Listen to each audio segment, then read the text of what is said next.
Madam, ನೀವು cinema ಎಲ್ಲ ಮಾಡಿದ್ದೀರಾ, ಆನಂತರ ಮತ್ತೆ ಶಾರ್ಟ್ ಮೂವಿಗೆ ಬಂದಂಥ ಉದ್ದೇಶ ಏನು ಅಂತ? ಸರ್, ಎಲ್ಲ ಥರ ಜಾನರು ಟ್ರೈ ಮಾಡಬೇಕು ಬಂದು.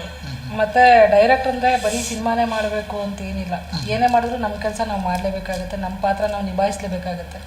ಸೊ ಕಾಮಿಡಿ ಮಾಡಬೇಕು ಅನ್ನೋದು ಫಸ್ಟ್ ಇತ್ತು. ಏನಂದರೆ ರಶ್ಮಿ ಅಂದರೆ ಬರೀ ಅವಾರ್ಡ್ ಸಿನಿಮಾ ಅಂತ ಒಂದು ಬ್ರ್ಯಾಂಡ್ ಆಗಿಬಿಟ್ಟಿದೆ. ಅದನ್ನು ಫಸ್ಟ್ ನನ್ನನ್ನು ನಾನೇ ಬ್ರೇಕ್ ಮಾಡಬೇಕು ಅದನ್ನು. ಸೊ ಬರೀ ಅವಾರ್ಡ್ ಸಿನಿಮಾ ಅಷ್ಟೇ ಅಲ್ಲ, ಇವ್ರು ಎಲ್ಲ ಥರನೂ ಮಾಡಬಹುದು ಅನ್ನೋದೊಂದು ಇರಬೇಕು. ಸೊ ನಾನು ಅದನ್ನು ಬಿಗ್ ಸ್ಕ್ರೀನಲ್ಲಿ ಟ್ರೈ ಮಾಡೋಕ್ಕೂ ಮುಂಚೆ ನನ್ನನ್ನು ನಾನು ಫಸ್ಟ್ ಪರೀಕ್ಷೆ ಮಾಡ್ಕೋಬೇಕು. ಅದಕ್ಕೆ ನಾನು ಯಾಕೆ ಒಂದು ಕಾಮಿಡಿ ಟ್ರೈ ಮಾಡಬಾರ್ದು, ಮತ್ತು ಈಗಿನ ಟ್ರೆಂಡಿಂಗಲ್ಲಿ ಏನು ನಡೀತಿದೆ ಸೊ ಆ ವಿಷಯವಾಗಿ ಮಾಡಬೇಕು ಅಂತ ಪ್ರದೀಪ್ ಅವ್ರ ಹತ್ರ ಡಿಸ್ಕಸ್ ಮಾಡಿದಾಗ ಮಾಡೋಣ ಅಂತ ಹೇಳಿದ್ರು. ಸೊ ಆಯಿತು ಅಂತ ಫಸ್ಟ್ ಒಂದು ಪ್ರಯತ್ನ ಕಾಮಿಡಿ ನಾನು ಫಸ್ಟ್ ಟ್ರೈ ಮಾಡಿರೋದು. ಸೊ ಅವ್ರು ಹೇಳ್ದಂಗೆ ಅವ್ರು ಆ್ಯಕ್ಟ್ ಮಾಡ್ಬೇಕಾರಲ್ಲ, ನಾನಿಲ್ಲಿ ಶಾರ್ಟ್ ಇಟ್ಬಿಟ್ಟು ಆ್ಯಕ್ಷನ್ ಹೇಳ್ಬಿಟ್ಟು ಹಿಂದೆ ಅಂದರೆ ನಾನೇ ನಗಾಡ್ತಾ ಇದ್ದೀನಿ. ಅಷ್ಟು ನಗು ಬರ್ತಾ ಇತ್ತು ಸ್ಪಾಟಲ್ಲಿ. ಹೆಂಗೆ ಕಂಟ್ರೋಲ್ ಮಾಡ್ಕೊಂಡು ಮಾಡಿದ್ದೀವಿ ಅಂದರೆ ಅಷ್ಟು ನಕ್ಕಿದ್ದೀವಿ. ನಾವೇ ಅಷ್ಟು ನಕ್ಕಿದ್ದೀವಿ ಅಂದರೆ ಆಬ್ವಿಯಸ್ಲಿ ಜನಗಳು ತುಂಬ ನಗ್ತಾರೆ.